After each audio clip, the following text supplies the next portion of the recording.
Hello. I recently started working with TinyBase, which is a library for like local first apps, and it has this kind of API here where you um, define a store with some data. Then you can get all of all the rows in that table, and then it has this um, listener here that basically fires anytime that pets in this case is updated. So whenever you add or edit or delete a row, this fires. So this pattern here of asynchronously getting or synchronously getting the data and then having events for an update. So I was adding this in an app and it just clicked into place that like you can easily use track data to create like a reactive kind of data pattern here.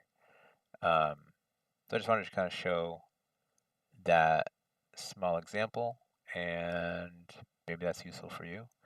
Maybe not never thought of using tracked properties in this way. Um, but so like this is the problem. So let's see. Here I have this tiny service.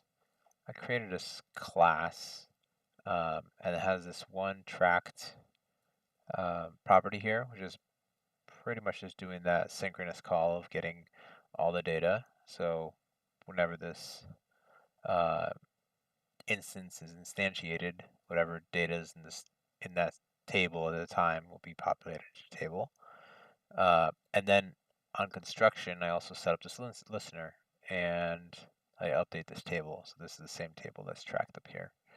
Um, and so whenever anything changes in that table, this data is updated, and anywhere that's using it is going to be re-rendered.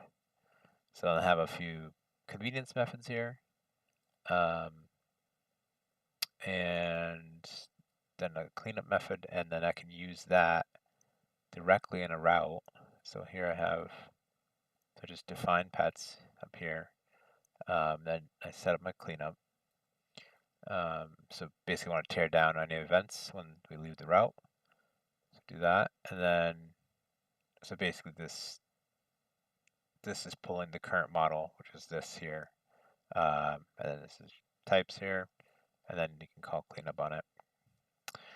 And in the template, I'm able to use model.table. So this is the table that's defined in that pets. Um, and that is a object with ID and value, um, kind of a lookup table, kind of like that.